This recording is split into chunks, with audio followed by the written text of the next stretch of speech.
soir sur RTI1. Avec nous aujourd'hui, deux invités privés de la vue, mais qui font pourtant montrent chacun d'une extraordinaire capacité d'adaptation, d'une force d'ambition et surtout d'une joie de vivre exceptionnelle. En leur compagnie, nous essayerons de comprendre les réalités des élèves non-voyants de Côte d'Ivoire. Flora et Alicia vous livreront en seconde partie d'émission une bulle mode sur les extensions de cils et l'interview piège toujours plus drôle. Allez, bonjour chers tous, en direct sur RT1, mesdames et messieurs. Ce que vous allez entendre dans un petit moment, ce sont les chaleureuses mains des élèves de l'Institut national ivoirien pour la promotion des aveugles et du groupe Tokia de Blégouin, c'est dans le département de Biancouma.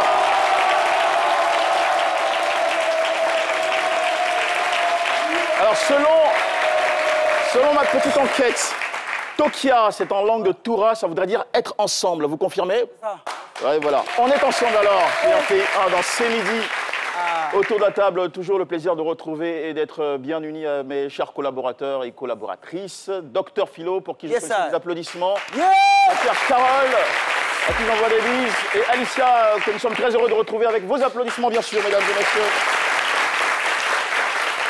Le thème du jour est ainsi libellé, ATC Priva ou Souvignon. Nous voulons partager notre expérience de non-voyants et sensibiliser les nôtres. Eh bien, avant de recevoir nos deux invités, disons que leur réputation les précède grâce à la description qu'en fait Adji Raymond dans le texte et mise en voix par Espérance Kouakou, ici même.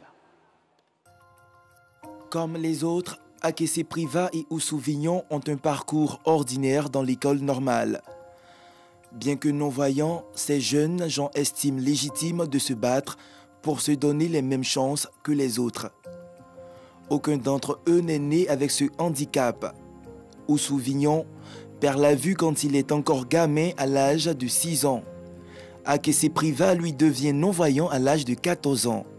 Chacun des deux a connu sa période d'arrêt des cours du fait des difficultés causées par leur maladie. Pour autant, en misant sur leur détermination à réussir, ils gravissent progressivement les échelons dans leur parcours scolaire. Souvignon étant en classe de terminale au lycée moderne de Yopougon en Dokwa et ATC Priva en classe de seconde au collège Nuiton, toujours à Yopougon. Être non-voyant et ne pas rester en marge de la société, c'est possible. C'est ce que ces deux jeunes gens veulent expliquer ce mardi sur le plateau de C'est Midi avec Jean-Michel Onan. Faire un bel accueil à nos deux invités exceptionnels de ce jour. ATC Priva et Souvignon.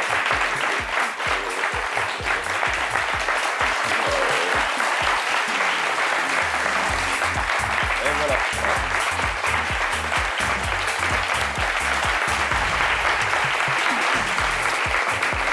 Voilà, ce sont nos deux champions. Bonjour Priva. Bonjour monsieur. Bonjour Vignon. Bonjour monsieur Jean-Michel Ollin. Ça va, est-ce qu'on pète la forme tous les deux? Super bien. Super bien, d'accord. Voilà. Docteur Philo, en face de vous, vous avez déjà entendu parler de lui? Comment ça? Le monde se connaît bien. À moins qu'il dit le contraire. Ouais, grâce à la télé. C'est bien, ça... il a de l'humour. Hein. Ouais, mais ça dépend de votre réputation aussi, parce que faut pas y dire, je vous connais, alors que vous faites des colonies dehors là-bas. Non. C'est mon bro l'ensemble. Et ça se taquine pour commencer. Allez, tout de suite, Docteur Philo se déchaîne pour faire plaisir, bien sûr, à nos deux guests du jour. Docteur Philo se déchaîne. Je vais d'abord faire un clin d'œil à tous les musulmans du jeune. Moi, je viens de la mosquée. C'est vrai, c'est de la mosquée, je viens directement ici. Vous voyez, la joie, c'est comme ça un vrai musulman. Au fait, le vrai musulman, quand tu gênes là, ta joie doit encore doubler. Ça ne sert à rien de gêner. Et puis, ça te patra, mais c'est là même, là, tu risques de rendre l'âme au pire de reprendre vers 18h30. Sérieusement. Donc, je vais apporter ce message à tous ces musulmans. On a vu quand même des chrétiens passer. On a entendu bruit. Est-ce qu'on a entendu bruit? Non. Pour nous, là, les humains, là, laissons ça de côté. Bref, revenons à nos moutons. Alors, vous disiez, demain, il y a un imam qui va venir, il va bien parler de ça. Alors, ce que vous faites là, c'est bon, vous venez partager votre expérience, c'est bon. Moi, je ne suis plus dans ces considérations de non-voyants. Moi, il ne fait plus ça. Voilà, je le disais, on entend tout à l'heure à vos amis, j'ai dit, moi, le bus là, il lutte avec vous. Non. Parce que le 85 qui quitte Faled et qui passe devant l'Institut de Yopougon, Les non-voyants, quand ils luttent, ils sont toujours remplis dedans. Mais ils m'ont fait rater un devoir un jour. Moi, je ne vous fais pas... Moi, il n'y a pas pitié. Il n'y a pas pitié. Ça vous dit qu'on a la même chose. On lutte, on a la même chose. Mais vous venez partager... C'est bon. C'est bon. Et ce que vous faites là, c'est déjà... C'est parce que vous avez bon cœur. Voilà, quand tu as bon cœur, ton expérience, tu viens partager à quelqu'un d'autre pour qu'il bénéficie de cette expérience. C'est parce que tu as bon cœur. C'est pas moi, il y a bon cœur que je suis en train de dire aux musulmans les stratégies pour ne pas que Karim chauffe sur eux. C'est ça. Faut pas porter les boubous. Faut être malin. Si tu allais porter les bazins, les boubous en caoutchouc, le soleil tape. Quand ça tape dans le dos, l'omoplate, ça saute dans l'intestin. Tu portes les boubous les yeux comme ça te fait rien. Et donc c'est bon. Et je voulais aussi profiter pour dire que aujourd'hui, c'est plus une fatalité d'être non. Non, au contraire, même, vous êtes encore plus talentueux. Il y a Max Melo qui chante, qui fait du zouglou aujourd'hui, qui fait même la rumba, un grand artiste. Alors, vous êtes plus... Oui. Et les gens, ils se promènent à nous, mais ils sont voyants, mais on ne voit rien à ce qu'ils font. Bon. On voit, ils sont là dans le néant. C'est eux-mêmes, on doit rafler même plus. Non. Moi, non, partagez cette expérience. Et il faudrait que ce soit pareil aussi pour les malentendants aussi. Voilà. Parce que les malentendants, quand vous allez, quand ils sont bien instruits, ils peuvent échanger ici. Il n'y a pas de bruit. Exactement. Mais Bobo qui n'a pas allé à l'école, on ne va rien comprendre. Donc c'est très très important ce que vous partagez votre expérience. En tout cas, moi je vous félicite. Et puis on attend aussi, peut-être que nous aussi, nous, comment on les dit même les personnes qui ont toutes leurs facultés. Voilà, on peut apprendre, vous pouvez nous apprendre. Apprenez-nous. Moi je suis là. Je note. D'accord. Moi j'apprends. Hein. Merci beaucoup, docteur Philo. Voilà. Et surtout, très bon Ramadan Karim à vous et à tous les musulmans qui suivent en direct cette émission. Durant toute cette période, on vous souhaite des prières bien inspirées et une formidable expérience spirituelle. Ouais. Bien dit ou pas? Amina. Non, attends, on ne sait jamais ce qui va arriver après. Pour le moment, c'est bon. Ça tient. D'accord. Alors, Carole, vous avez abordé ce sujet qui nous touche tous en compagnie d'autres Ivoiriens. Oui, avec le regard de l'extérieur, oui. Du studio, pas de l'extérieur de la Côte d'Ivoire, mais du studio. Partout. Alors, de quelle manière, dites-nous? Oui, justement, j'ai été... c'est à Vridi que j'ai lancé mes filets. Vous allez vous demander, mais pourquoi pas de filets dans le Publiscope? C'est à la fin de l'élément que vous saurez. Donc, Madame Publiscope s'est retrouvée sur le sable chaud de Vridi, pieds nus, parce que mes chaussures se sont coupées. Les choses de la honte. Vraiment, c'est ça. Mais sérieux, hein? Sérieux, franchement, c'était chaud. Donc, c'était douloureux, mais j'ai passé un très bon moment. C'était surtout drôle. Je vous laisse découvrir. Carole Kwasi, Publiscope. Dans un monde où tous les yeux sont rivés sur l'évolution, personne ne veut rester en marge. Les personnes vivant avec un handicap ne se voient pas baisser les bras et se battent pour avoir une place équitable dans la société. Entre le regard des autres et le fait de devoir fournir plus d'efforts que la normale afin de se démarquer et de s'imposer, les réalités sont là. Le Publiscope s'oriente aujourd'hui sur le cas des non-voyants avec la question suivante. Quelle place, selon vous, les non-voyants devraient occuper dans la société? Moi, je dois venir en aide financièrement aux aveugles et les non-voyants pour mieux vivre. Il n'y a pas de différence entre moi et lui. Donc, c'est parce que la différence, il n'arrive pas à regarder comme les autres, c'est tout. Il faut dire que les aveugles, les handicapés sont après des humains comme nous, quoi. Bon, faut les traiter tels qu'ils sont. Bon, après, on a tous des parents qui sont aussi handicapés. Faut essayer de les faire oublier les handicaps, faut essayer de les faire sortir, s'amuser, balader, un peu comme ça les fait oublier le handicap, quoi. Les handicapés et les aveugles ont leur place dans la société. Bon, les handicaps, ce n'est pas une volonté pour eux. On a le droit de les aimer, de leur donner l'amour. D'autres sont handicapés, ils arrivent à se développer et à inventer. Chez moi, les non-voyants, on doit les traiter même chose comme nous. Parce que c'est des personnes comme nous aussi. On ne doit pas les mettre à part. C'était Carole Kwasi, a.k.a. Adjoba pour la circonstance. Je vous donne rendez-vous la semaine prochaine. Et n'oubliez pas, je ne serai jamais loin avec mon micro. La dernière fois, vous étiez dans un Bakar pour terminer votre rubrique pour cette semaine. Oui. Mais je pense que jusqu'à la fin, Jean-Michel, parce qu'on est arrivé en tant qu'extraterrestre, vous vous souvenez, ratatata, donc on va partir, c'est le vaisseau m'attend en fait. Quand on va finir, on va repartir. D'aventure en aventure. Eh bien, merci beaucoup encore une fois sous vos applaudissements, Carole. Et nous tournons vers nos chers invités. ATC Priva, élève en seconde C. Vous êtes basé à l'internat de l'Institut national ivoirien pour la promotion des aveugles. INIPA, c'est à Yopougon. Et vous fréquentez en seconde C, classe de seconde C, au collège Newton de Yopougon. C'était donc à 10 minutes de route de là. Vous avez une sœur aînée et perdu la vue à l'âge de 14 ans. C'était en 2014. 2014, oui. Oussou Vignon, vous êtes en terminale A au lycée moderne Yopougon en Dokwa, également pensionnaire de l'INIPA. Vous avez 2 sœurs et 3 frères et vous ne voyez plus du tout depuis 2003. Tout en vous présentant, je voudrais saluer aussi 2 spécialistes qui vous accompagnent, c'est-à-dire M. Baillet et Mme Bosson, qui sont éducateurs dans ce même institut. Voilà, tout était normal pour vous, en famille, au quotidien, à l'école, jusqu'au jour où l'anormal s'est produit et a bousculé votre univers. Priva, c'est avec vous que nous allons commencer. Dites-nous, en revenant sur des détails sur ce jour où les choses ont carrément commencé à changer. Ok. Bon, c'est en 2014, à l'âge de 14 ans, que j'ai perdu la vue. C'est-à-dire, un bon matin, je me suis levé et mon œil droit, je ne voyais pas. Vous étiez en pleine vacances hein, Oui, oui. Après la classe de 6e? Ouais. Oui, oui. Et mon œil gauche, je voyais. Mais pour mon œil droit, c'était pas bon. Je n'avais pas pris ça en considération. Parce que, bon, pour moi, ça allait revenir. Mais généralement, un enfant, quand il ressent quelque chose d'anormal, il a tendance à se tourner vers ses parents pour signaler une anomalie. Je n'ai pas pensé à ça. Pour moi, ça allait revenir. Et puis, bon, avec ça, bon, je me déplaçais. Et dans la période même de ces vacances, on a joué comité au quartier. Mais j'ai joué avec, personne ne savait. Arrivé maintenant, la rentrée scolaire 2014-2015. Et pendant combien de temps vous êtes resté silencieux comme ça? Bon, c'est quand mon œil gauche a commencé à baisser qu'elle fait signe maintenant à ma grand-mère. Elle a dit, bon, quand tu vas te promener souvent, peut-être c'est la fatigue, il faut te reposer, ça va revenir. Mais bon, après cela, je dormais, je me reposais, mais bon, tout un coup, maintenant, je me suis réveillé un autre matin encore, complètement, ma vie a disparu, je suis devenu non-voyant. Moi, j'aimerais... Alors, à aucun moment, vous êtes allé vers un centre médical pour tenter de oui, on est parti. comprendre ce qui se passait? On est parti à l'hôpital général de Koumassi. On est parti au médico-scolaire de Makori. Et puis après, on s'est retrouvé à l'hôpital d'Honorien de Yopougon. Mais partout où on passait, on disait non, c'est normal. Ils ne comprennent rien. Ils ne comprennent pas pourquoi non, j'ai perdu la vue, que tout est normal. Donc, on donnait des examens à faire à l'hôpital. On partait, on a fait les scanners, on a fait mes examens de sang pour voir vraiment ce qui ne va pas. Mais ils ne pouvaient rien trouver. Aucune anomalie n'avait été remarquée ou notée par l'un de tous ces médecins qui vous ont consulté? Oui, oui. Et les médicaments qu'ils donnaient, rien.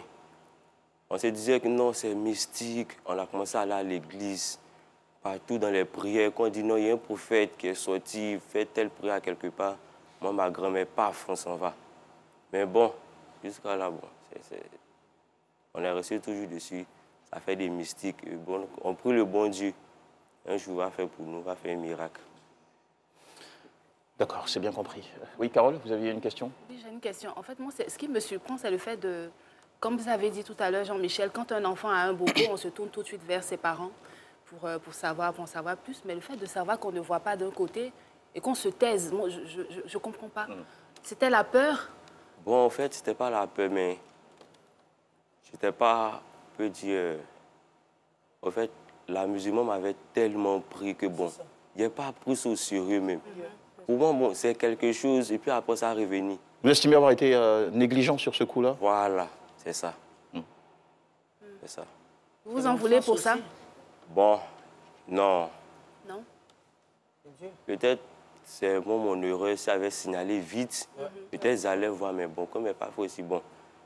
Ce que je suis, Dieu est Dieu, peut-être un jour. Quand on est enfant, d'accord. C'est des choses qui arrivent. Souvent, moi, ça m'arrive ici, un jour, en plein direct, j'ai eu quelque chose, paille dans mes yeux. J'ai dit à Flora de souffler dedans. C'est des risques, j'ai pris. C'est pas si elle s'est brossée ou pas, mais elle a pris ça dans mes yeux.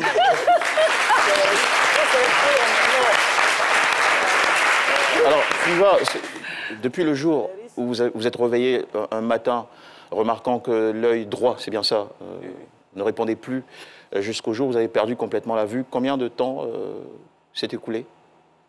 Bon, chaque jour, mon œil gauche qui voyait, chaque jour, ça a baissé. Chaque jour, ça a baissé. Et ça a mis combien de temps pour... 3 jours. En 3 jours, vous avez perdu complètement la vue? Complètement la vue. Ça a été très rapide. Oui, oui. C'est pour cela que d'autres se basent pour dire non, c'est mystique. Parce que un bon matin, je me lève, mon œil droit, il ne voit plus. 3 jours après, mon œil gauche, il ne voit plus. Total dans le noir. Et sur un plan de vue psychologique, comment est-ce que vous avez vécu bon, cette au début, période? même ma grand-mère pleurait. Je pleurais à chaque fois. Elle me consolait. Elle aussi, bon, je pleurais. Et elle aussi, elle pleurait. Malgré ça, je me déplaçais. Je chutais les objets qui étaient sur la route. Qu'elle voit, elle pleure. Parce que ce n'était pas moi avant. Aujourd'hui, on m'attrape. Aujourd'hui, on me dit, bon, fais cela. C'est que je n'ai pas envie de faire. On me dit de faire. Où il n'y a pas envie d'être, on me met là-bas. Donc, bon, elle pleurait, je pleurais. Mon grand-père qui était au village pour venir avec Moringa. Il a mis dans mes yeux pour dire non, après ça a passé, mais zéro. Malgré ça, bon, jusqu'à aujourd'hui, je suis habitué. Je marche et ça, je me déplace seul, je fais quelques activités. Je suis habitué, tout le monde est habitué à la maison. Vous avez une sœur, est-ce que vous l'avez sentie présente aussi à vos côtés? Comment elle a réagi à ce changement complet bon, tout le monde était étonné. Elle aussi, bon, c'est pas ce qu'elle a pensé, mais bon, elle a vécu sur une partie de mon handicap en restant à mes côtés. Elle me prenait, on allait se promener, on partait tourner, faire les 100 pas, on revenait. Pour vous aider à supporter oui. la situation? Tout le monde était là. Papa et maman dans cette histoire, on vous a pas encore entendu à ce sujet? Moi-même, ma mère, celle même qui m'a mis au monde, est décédée en 2012. Déjà, même quand j'étais petit, je suis né le 20 février 2000. Déjà, c'est ma grand-mère même qui m'a élevé jusqu'à aujourd'hui. Donc, même en face de ma grand-mère, je dis maman, parce que je suis habitué à elle. Je suis plus habitué à ma grand-mère qu'à ma maman. Et puis, bon, mon papa, lui, n'était pas là. Il était allé à Zopé faire un chant là-bas. On l'a appelé pour lui dire, lui aussi, il ne pouvait pas croire. Il ne pouvait pas croire parce que ça s'est vite passé même. Si on t'explique, peut-être, à dire, bon, peut-être c'est un film. Très vite passé. Donc après cela, bon, à mon papa qui est venu, le jour même qu'il est arrivé, je n'étais pas à la maison. J'étais allé à la prière. Au retour, on dit non, papa est venu. Lui-même, on s'est embrassé, il a commencé à pleurer. Ma grand-mère lui a dit non, il ne faut pas pleurer. Nous, on a pleuré. Si tu pleures, il va pleurer, moi aussi, pleurer. Tout le monde va pleurer. Même il était obligé de le consoler. Puis bon, aujourd'hui, tout le monde est habitué. Merci beaucoup, Priva, d'avoir le courage de revenir sur ces moments très difficiles.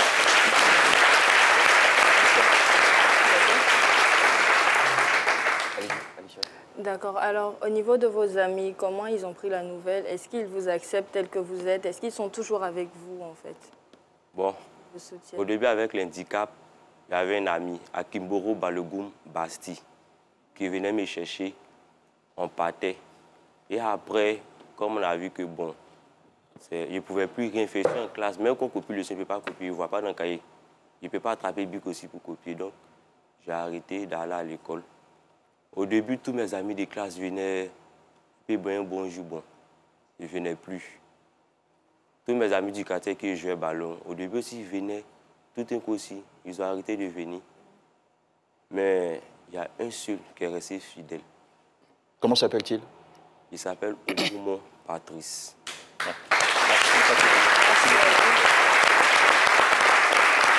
Et est-ce que vous avez souffert du sentiment d'abandon de la part de vos amis? Bon, au début, c'est ce qu'ils me disaient, que tout le monde m'a abandonné, que peut-être c'est fini. Peut-être il suffit de me tuer, puis c'est fini. Parce que c'est tous ces... Parce qu'il était à l'église catholique, servant des messes. Il y a tous ces voix qui disaient non, Dieu t'a abandonné. J'étais seul, ma grand-mère partait au travail, mon papa sont au travail. Mon oncle, en ce moment, il était en terminale.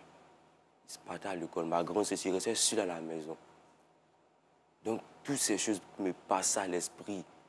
Je ne pouvais pas supporter, mais bon, arrivé l'heure de la descente, quand mes frères, ma grand-mère, tout ça à la maison, se réjouit, on cause. J'oublie un peu une partie de l'handicap. Mais une fois que je me sens seul, ça revient encore tout ce qui me passe à l'esprit. Tout. Et quand même, j'avais essayé un jour de me pendre. Bon, Comme je suis petit détail, il ne pouvait pas monter la porte. C'est l'avantage d'être petit.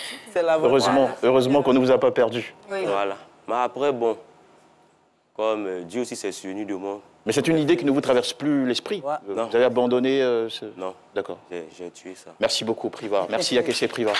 À côté de vous, Issou Vignon. Vignon, merci de venir partager votre histoire aussi avec nous. Tout a basculé en certains jours dont vous avez souvenir, dites-nous. Oui. Je me souviens comme si c'était hier, ça s'est passé. J'étais en classe de CP2 lorsque je partais à l'école étant voyant. Et puis, en congé de février pour le congé de Saint-Valentin, il fallait passer des congés en famille quelque part. Et au cours d'un jeu, quelqu'un a lancé un bic, c'est venu piquer mon œil droit. C'est comme ça, j'ai perdu la vue. Oula. Ouais. C'est-à-dire qu'une fois le choc du stylo, enfin au contact avec votre œil, lequel d'ailleurs Mon œil droit. Comme tout parent. Immédiatement après le choc, vous avez... Non. D'accord. Comme tout parent, il a reçu le coup, donc on va faire un peu ça passer. Aux environs de 15 heures. Est-ce que vous avez, excusez-moi pour la question, mais est-ce que vous avez saigné? Est-ce que vous avez non. Eu une tache? Rien. Peut-être rien du tout? Rien. Sur le champ, rien. Il n'y avait pas de douleur non plus insistante? Si. Vous aviez des douleurs? Oui. Est-ce que vous avez signalé à vos parents que... Oui. Puisqu'on était à la maison, quand j'ai signalé, comme tout parent, ils disent « Oh, tu pleures trop, tu aimes trop faire bébé gâté, après ça va passer. » Et comme ça... Et pourtant, vous continuez d'avoir mal? Voilà. Et pour finir, ça persistait et je pleurais maintenant. Comme ça, on rentre en famille. Ma mère annonce la nouvelle à mon père. Lui, à son tour, il va à la pharmacie, puis il met des gouttes dans mes yeux, il dit, bon, ça va passer après. Quand vous dites annoncer la nouvelle à votre père, ça voudrait dire... C'est-à-dire, on arrive, elle dit, il jouait avec son frère, il a reçu un coup dans l'œil, il ne fait que pleurer, il est trop bébé gâté. OK. Donc, ils m'ont pas dit, oh, toi, tu pleures trop. Depuis qu'un garçon pleure comme ça, pour me taquiner. Mais enfin, c'est moi ce qu'il sentait, c'est que je recevais comme douleur. Voilà. Donc, à partir de 19h, 20h. Du même jour? Ouais, même jour. D'accord. Ah, ben bon, attrapez-vous parce que ce que je vais dire, c'est pas bon. Voilà. Aux environs de 19h, 20h par là, puisqu'il y avait coup-feu en 2003, si vous vous souvenez, il y avait coup-feu à l'époque. Mes yeux, mon œil droit, il y avait du pus qui coulait, qui était mélangé avec du sang. Mon père appelle police et secours qui nous disent qu'ils ne peuvent pas venir actuellement parce qu'ils sont à la recherche des voleurs. On appelle sapeurs-pompiers, ils disent qu'ils ne peuvent pas sortir en ce moment. Jusqu'à ce que 4 h du matin, ils arrivent, ils klaxonnent, mon père sort. Comment on appelle le truc en français même? Il fait quoi? Oh les mains. Et puis voilà, ils ont mis les faces sur lui, ils sont venus vers lui. On dit, ouais, l'enfant, lorsqu'ils ont touché mes yeux, ils ont vu que c'était bizarre. Et puis, on m'a envoyé à l'hôpital, au Fou-Boni d'Abobo. De là, ils ont regardé, le médecin dit on ne peut rien faire, envoyé-le directement au CHU de Cocody. Et bon, c'est là-bas, j'ai passé un long temps, mais bon, malheureusement, la vue n'est pas venue. Étant enfant aussi, j'ignorais ça, je ne savais pas ce qu'on appelle un non-voyant. Donc, du coup, mes amis d'avant, on est restés tels que nous sommes, puisqu'on est petits. On n'a pas senti qu'il y a quelqu'un parmi eux qui est non-voyant, on joue ballon à chaque fois, on court, on fait soler, mollet, tout ça là. Jusqu'à ce qu'on grandisse avec tout ça. Et puis bon, on grandit. Au fur et à mesure, on prend conscience que parmi nous, il y a quelqu'un qui ne voit pas. Mais malgré tout ça, on partait toujours ballon. Moi, mes amis ne m'ont pas abandonné. Même ceux avec qui j'ai fait l'école primaire, ceux qui sont proches de moi venaient à chaque fois me chercher pour qu'on ne pas jouer. C'est ceux qui sont loin, bon, eux ne pouvaient pas venir à tout moment. C'est une question qu'on est en droit de se poser. Comment est-ce que, ayant perdu totalement la vue, à 100%, vous nous dites? Oui. Comment vous arrivez à jouer au foot avec vos amis qui... Bon, au départ... bien voir la balle, le terrain, est-ce que puisque je voyais clair par le passé. Donc, du coup, on peut dire, la photo, l'image de mon quartier est dans ma tête. OK. Vous aviez les repères? Bien sûr. Il y a les repères encore, jusqu'à présent. Donc, du coup, quand je marche dans mon quartier, tu ne peux pas penser que je ne vois pas si quelqu'un ne te dit pas. Voilà. Donc, à partir de là, il faisait mon malin un peu, quoi, tu vois, non. Et moi, je ne sens pas. À aucun moment, vous n'avez dit à vos amis que vous aviez perdu la vue? Ou ils ont fini par le découvrir par eux-mêmes? Puisque quand on est revenu de l'hôpital, mes yeux étaient... il y avait un... Comment on appelle ça? Comment on appelle le truc? Pansement. Voilà. Donc, on leur a dit, bon, ils ne voient pas, mais bon, comme il disait, un encore petit, donc on ignore, c'est pas c'est quoi qu'il ne voit pas. C'est un jour, il aura la vue. Parce que vous avez 6 ans. Voilà, on est encore gamin, on ne connaît rien de tout ça. Voilà. D'accord. Vous aviez quelques questions mais... Non, moi je veux savoir, c'est à quel moment, parce que je ne sais pas si je vous ai suivi, vous avez parlé de l'œil droit. Ouais. À quel moment l'œil gauche, l'autre, parce que l'œil gauche, je suppose que l'œil gauche voyait encore. Normalement, l'œil gauche doit voir, mais bon, puisque, merci même de m'avoir posé cette question. Ce qui est bizarre, c'est qu'à l'hôpital même, on dit tout ce qui fait que l'homme voit clair, tout est là, mais pourquoi on ne me voit pas, ils ne savent même pas. Ouais, ça, c'est la médecine moderne qui dit ça. Chez les Africains, on dit que ce n'est pas simple. Bon, si je dois penser à tout ça, là, vraiment, je ne vais pas m'en sortir. Donc, moi, je préfère ignorer, puis j'avance, quoi. D'accord. Voilà. OK. Akessé Priva, c'est un grand monsieur maintenant qui a perdu la vue à l'âge de 14 ans. Et Oussou Vignon, lui, à l'âge de 6 ans, avec ces deux magnifiques garçons. Nous explorons l'univers des non-voyants. Eh bien, je vous rappelle le thème pour ceux qui viennent de nous prendre en marche. Akessé Priva, Oussou Vignon, nous voulons partager notre expérience de non-voyants et sensibiliser les nôtres. Flora nous a rejoint entre-temps. Flora, bonjour et des applaudissements pour souhaiter la bienvenue. Priva, lorsqu'on perd la vue, tout change autour de nous, nos habitudes, notre monde. Alors, en tant qu'élève, parce que vous étiez en classe de 6e, en vacances, lorsque c'est arrivé, vous avez perdu 2 années à la maison. Et pour quelles raisons? Bon, j'ai perdu 2 années parce qu'on ne savait pas qu'il y avait une école qui existait pour les non-voyants. Et c'est mon grand-père, président de la Caritas de Sainte-Thérèse, qui avait l'un de ses amis qui a travaillé à l'Institut des aveugles, qui a pris sa retraite, qui lui a dit qu'il y a une école qui existe pour les non-voyants, qui peut aller faire la formation et continuer les études. Au début, on pensait que c'était de la comédie. Mais lui, avec mon parrain, le père Olivier, c'est un prêtre, ils se sont rendus à Yopougon, à l'Institut. Ils sont allés, ils ont vu de leurs propres yeux et tous les moyens pour que je puisse intégrer l'école. Ils ont mis, et en 2015, j'ai intégré l'école et j'ai fait la formation du braille. Et aujourd'hui, je vais à l'école, je copie les leçons. Alors cette formation, vous avez pris combien de temps? 1 an. 1 an. Et au terme de cette année-là, vous n'avez pas rejoint une école spécialisée, hein. Vous êtes dans le circuit, disons, de la formation, de l'enseignement général. Circuit normal. Pardon? Circuit normal. Oui, tout à fait. Normal ou l'école traditionnelle. C'est bien ça? Voilà. Vous fréquentez le collège Newton de Yopougon. Oui, oui. Alors, du coup, nous, là où ça nous étonne, on se dit, bon, voilà, vous êtes allé apprendre le braille pendant 1 an et vous venez faire l'école comme nous, c'est-à-dire avec les autres. Oui. Comment est-ce que vous arrivez à suivre en classe, par exemple sur des cours comme les mathématiques, les physiques, où il y a énormément de schémas? En classe, on a 2 méthodes pour copier. Soit le professeur va dicter, on va copier, soit il va écrire au tableau et c'est notre voisin qui va nous dicter pour copier. Est-ce que le voisin a toujours le temps de vous dicter? Parce que, en fait, vous écrivez en braille pendant que vos amis écrivent avec l'alphabet français. Oui. Est-ce que le voisin est toujours disponible, disposé à... Pas toujours. Des fois même, il ne vient pas, je suis seul. Et comment vous faites? Le professeur, il va défiler en classe avec sa feuille en main pour dicter. Il va dire, bon, le non-voyant est seul. Bon, toi, chef de classe, viens te le dicter. Ou soit, quand il n'y a personne même, je me tourne derrière, je dis à mon voisin, qu'est-ce qu'il écrit au tableau? Et puis, il me dicte. Je écris. Le professeur n'est pas censé lire en braille. Donc, comment vous faites lorsqu'il y a des évaluations, des interrogations et devoirs pour être notés? Les interrogations, les questions sont écrites au tableau. Et mon voisin, ou soit si le professeur est vraiment, il est gentil, lui-même va venir me dicter. Mais quand les questions sont copiées au tableau, c'est mon voisin qui me dicte. Les devoirs comme ça, lorsque on a la feuille où les questions sont notées dessus, on envoie ça à l'Institut des aveugles, à la cellule technique, et ils vont transcrire ça en braille pour ramener ça le jour J du devoir. Et moi, ils vont m'apporter, c'est dessus que je lis pour répondre.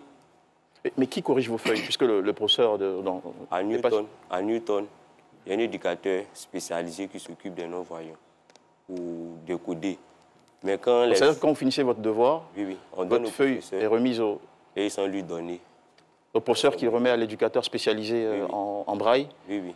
Maintenant, lui, à son tour, Et qui corrige finalement? Il y a des professeurs... Non, lui, de code, c'est-à-dire... Des codes, d'accord.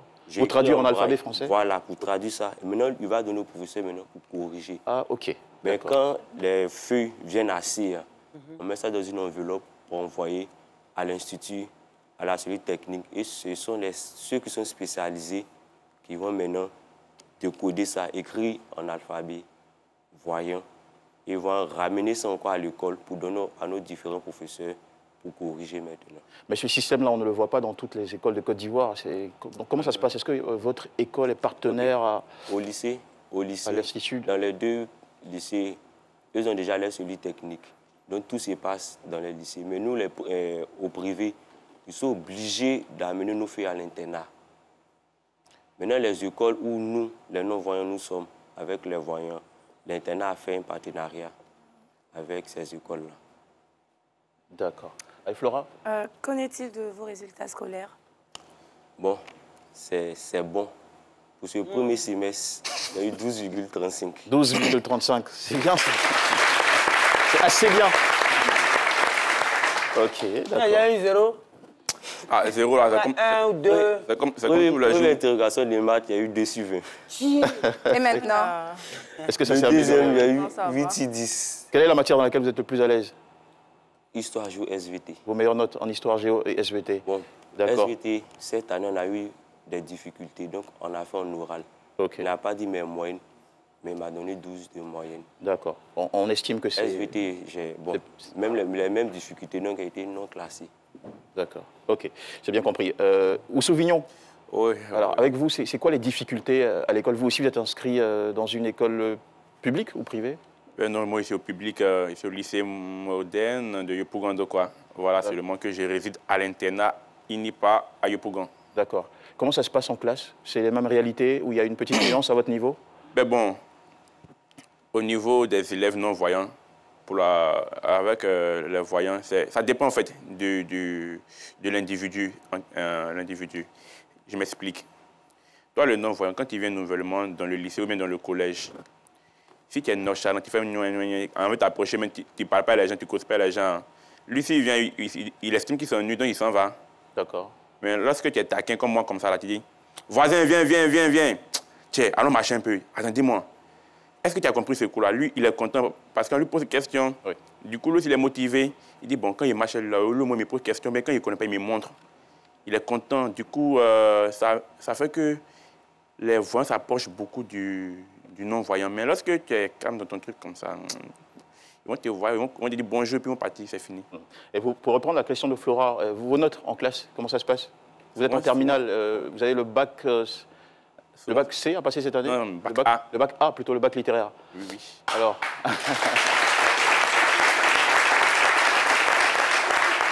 Alors dites-nous, l'état des lieux de vos notes. Souvent c'est bon, souvent c'est pas bon. Quand c'est pas bon, c'est qu'on est en quelle matière? Ah ben non, pour toi en mathématiques... Ça fatigue, hein? Ouais, parce que très souvent, la Côte d'Ivoire n'a pas tous les matériels qu'il faut pour faire les schémas. C'est ça. Donc du coup, le non-voyant, on va beau l'expliquer. En tout cas, il faut être courageux pour pouvoir retenir les points A, B, machin, hein. C'est trop. Donc lui, il prend les parties numériques et puis il avance. Là, quand c'est calculé, ça va vite. C'est comme l'argent, en fait. Ouais. On fait pac, puis on avance. D'accord. Alors, une petite question. Priva et Vignon. Bon, quand on n'a plus sa vue, il y a une chose qui devient très difficile, et c'est évident, c'est que vous n'arrivez pas à contempler, à admirer toutes ces choses-là. Pourquoi vous riez? C'est pas possible. Comment ça? Ça dépend. Au fait, le voyant, lui, voit ses yeux pour apprécier, pour dire ça c'est bon, ça c'est pas bon. Mais le non-voyant, c'est avec le toucher. Voilà. Ah ouais? Ouais, avec le toucher, pas apprécier. C'est comme par exemple, ça, comme ça, le toucher, c'est que c'est table qui est là, vrai ou faux? Est-ce que c'est pas table? Tout le monde sait qu'on est autour d'une table. Mais oui. Est-ce que vous savez dans quelle matière est cette table? La table est lisse, non? Vrai ou faux? Oui, bon, Flora, attends. Flora, va à côté de lui. Voilà, vous allez palper cette demoiselle, vous allez nous dire comment elle est, sa tête. Femme. Ça, au moins, c'est... Ah, femme de... Comment vous arrivez à... Vous êtes mariés un jour. Levez-vous. Voilà. Alors, est-ce que vous pouvez deviner si elle est plus grande, si sa forme... Voilà. C'est les plus belles. Enfin, tout ça pour vous taquiner un tout On petit se peu. met je me devant permets. comme ça permet à tout le monde de voir. Voilà, allez-y, allez-y. Bon, ouvre actuellement ici en train de causer avec elle. Ok. Est-ce que on va faire quelque chose, vous allez vous de comprendre. saisir sa main, c'est important pour vous? Ça vous permet de capter certaines choses? Ouais.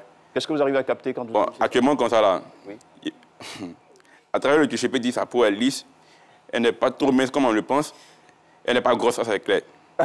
Maintenant, remarquez bien au niveau de mon épaule, là. Okay. J'ai l'impression qu'elle a porté chez qui est un peu haut. Donc, du coup, sa taille est un peu montée. T'es chef! Bravo! T'es chef, petit. C'est bon? Ouais, ça va pour le moment. Franchement, c'est étonnant. On raconte... Mais c'est bien bizarre là. Ils ont vu, mais qu'ils ont compris. Aïe, c'est quoi? Peut-être Flora qui t'a compris. Ah, ils ont compris. D'accord, Flora, merci. D'accord, merci. Merci beaucoup. Non, c'est bon. Il peut faire le reste. Non. Attends, c'est pas encore fini. Voilà. Ah, c'est bien. Vous allez rester avec nous. Alors, on dit en général, on estime, nous, en général, que lorsqu'on perd une faculté, les autres facultés, par ricochet, se développent, s'amplifient, se décuplent. Est-ce que c'est vrai? Effectivement, les gens n'ont pas beaucoup compris. D'autres parlent des sixièmes sens. En réalité, l'homme a 5 sens. Les yeux, les narines, la bouche, les mains et puis les oreilles. Actuellement, moi, j'ai perdu la vue. Ça ne m'empêche pas de savoir qu'il y a des gens derrière moi. Pourquoi? Parce que j'entends. Okay.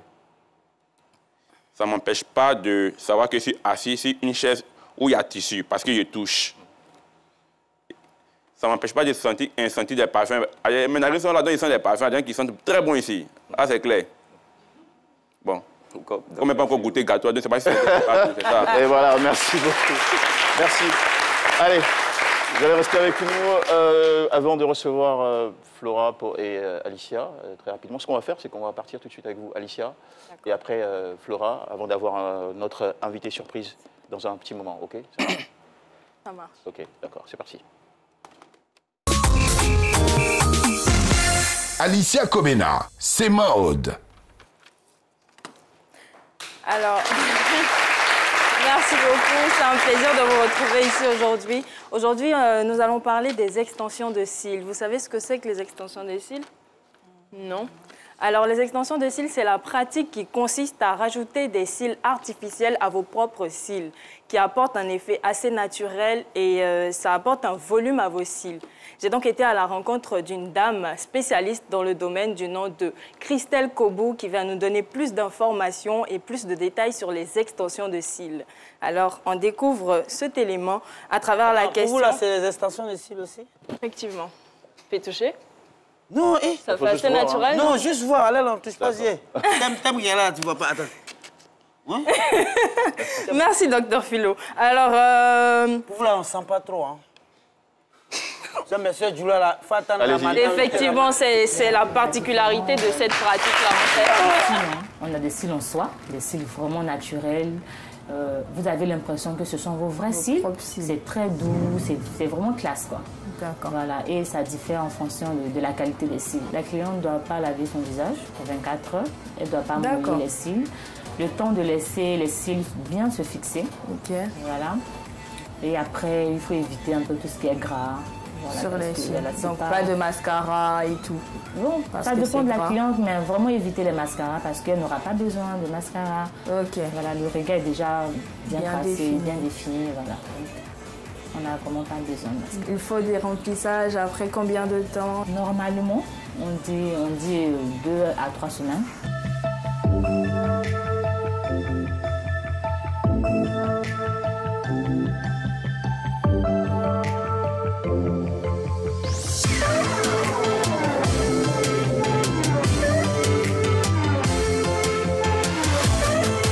Il y a beaucoup de personnes qui viennent ici faire des extensions de cils ou elles viennent plus pour les soins et tout? Bon, j'ai vraiment plus de clientes en extension de cils. Les femmes commencent à découvrir. Et elles trouvent que c'est très beau, ça n'a rien à voir avec les cils ordinaires, plus esthétique. Donc elles sont maintenant très habituées. Nous, on vous dit merci beaucoup pour toutes ces informations très enrichissantes. Je vous dis à bientôt pour une autre chronique. C'est Maude. Moi, je vais rester pour faire mon remplissage. Merci. Bisous.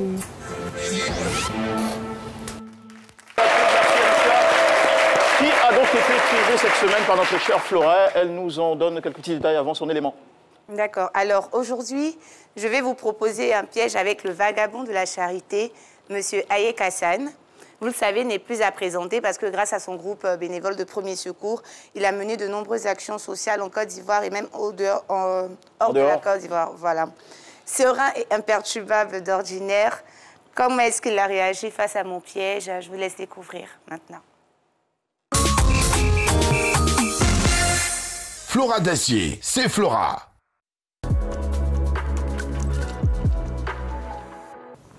Ayek Hassan, bonjour. Bonjour. Alors, vous êtes un homme? Ben, c'est pas difficile à remarquer. Vous êtes... Oui, je sais, je suis en train de parler de vous, en fait. D'accord. Vous êtes tatoué. Vous aimez les casquettes, les lunettes. Je ne sais pas pourquoi, mais il y a beaucoup de gens qui vous appellent le vagabond de la charité. C'est comme ça qu'en Côte d'Ivoire, on vous appelle.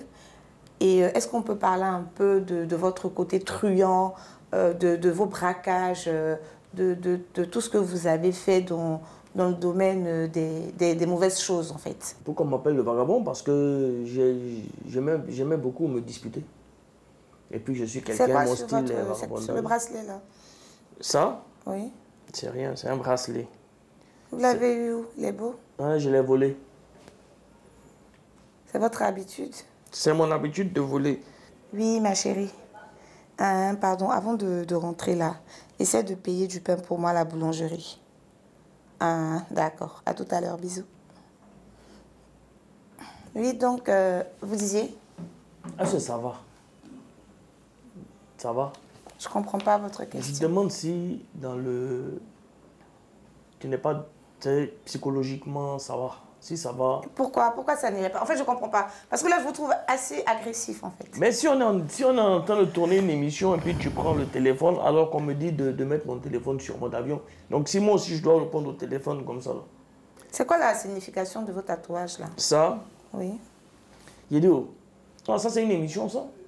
On est en train de parler de votre parcours. Pour ça, j'ai posé autrement, enfin bref, tac.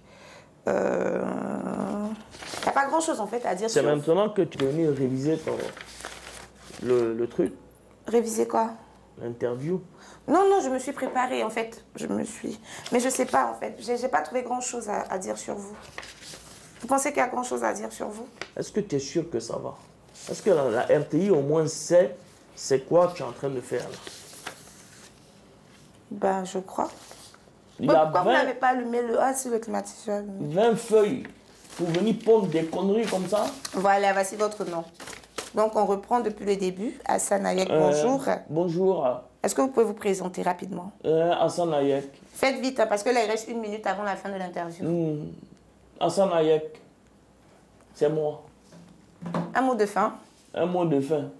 Quelle belle interview. Vraiment, j'ai appris beaucoup de choses.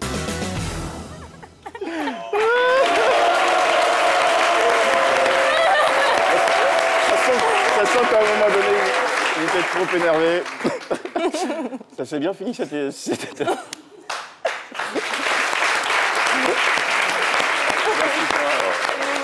Après, quand je regarde mes interviews, là, je découvre, puisque on avait tout enregistré depuis plusieurs mois déjà, avant le lancement. Du coup, je redécouvre et je me trouve trop bizarre. D'accord. En tout cas, merci et bravo pour le talent que vous avez. Madame Baro-Matou Nadi, vous êtes secrétaire assistante administrative et trésorière générale de la COMASI, qui est la communauté musulmane des aveugles de Côte d'Ivoire. Je tiens à souligner que vous avez un niveau licence 2 en droit obtenu à l'université Félix Houphouët-Boigny. Et aujourd'hui, vous nous rejoignez pour nous parler de la présentation, pour nous présenter la communauté musulmane des non-voyants. C'est bien ça. Bonjour, bienvenue avec les applaudissements de notre chère. Madame Barraud, bonjour. Bonjour à vous, Monsieur Jean-Michel Onin. Bonjour, chaleureux public, chers téléspectateurs. Et comment ne pas saluer ça? Alors, dites-nous le motif de votre visite. Je l'ai évoqué. Maintenant, quels sont les détails? Qu'est-ce qu'on doit retenir Effectivement, ma présence ici en ce jour se justifie par la présentation de ma communauté à savoir la communauté musulmane des aveugles de Côte d'Ivoire. Et cette communauté existe depuis 2009 à travers la tenue de l'Assemblée générale constitutive. Et je tiens à préciser que nous sommes une association légale pour dire que nous sommes reconnus au niveau du ministère de l'Intérieur à travers l'obtention de notre agrément. Et comme toute association, nous avons des objectifs que nous tenons vraiment à réaliser. Parmi ces objectifs, je peux citer la sensibilisation de la personne en situation de handicap. Parce que quand tu es une personne en situation de handicap, lorsque tu n'as pas en face de toi une personne qui porte ce même fardeau que toi, tu as l'impression que tu es seul au monde. Du coup, tu peux perdre espoir. Donc ici, notre but ici, c'est quoi? C'est de venir redonner cet espoir-là à cette personne qui est en situation de handicap, lui faire comprendre que oui, c'est vrai que tu es non-voyant, mais malgré ta situation de handicap, tu peux développer d'autres capacités. À côté de cela, il y a la sensibilisation des parents eux-mêmes. Parce que les parents aussi, rares sont ces parents qui connaissent d'abord l'existence de l'Institut et qui pensent que malgré que leur enfant est handicapé, cet enfant-là peut être à mesure de faire d'autres choses. Rares sont ces parents-là qui le pensent. Donc ici, nous venons aussi sensibiliser ces parents-là à travers la scolarisation de son enfant. D'accord. Et le dernier point? Le dernier point ici, c'est notre combat phare même, l'insertion socio-professionnelle de la personne en situation de handicap. Parce qu'il faut dire que nous sommes deux groupes. Il y a les personnes qui ont eu la chance de faire l'école, c'est-à-dire comme nous, des personnes diplômées. Et Dieu merci, ils bénéficient du recrutement dérogatoire organisé par la fonction publique. À côté de cela, il y a ceux qui n'ont pas eu la chance de faire l'école. Ces personnes-là sont non diplômées. Donc ici, le combat, c'est comment faire pour former ces personnes-là. Et après leur formation, leur trouver des moyens afin de financer leur projet. Superbe. Alors, comment vous contactez? Comment vous contactez pour terminer? Oui, pour le contact, il y a le président Bomba Sindou qui est au 07 17 25 03 ou encore au 05 06 03 53 96. Merci beaucoup Madame Baro Maoukounadji. Merci à vous Priva et ATC Priva et Oussou Vignon. On retiendra que les yeux, et c'est une citation qui m'a beaucoup marqué, les yeux ne servent de rien à une cervelle aveugle. En tout cas, tous nos hommages aux non-voyants de Côte d'Ivoire. Merci spécial à vous, chers invités. Vous êtes confiés à nous avec un cerveau bien ouvert et surtout une magnifique chaleur qu'on n'oubliera pas. Des applaudissements pour vous saluer. Merci aussi au public, les élèves de l'INIPA et le groupe Tokia de Blégouin. Très bonne journée à tous et à toutes sur RTI1 et à demain pour le grand jour des chroniques. Salut.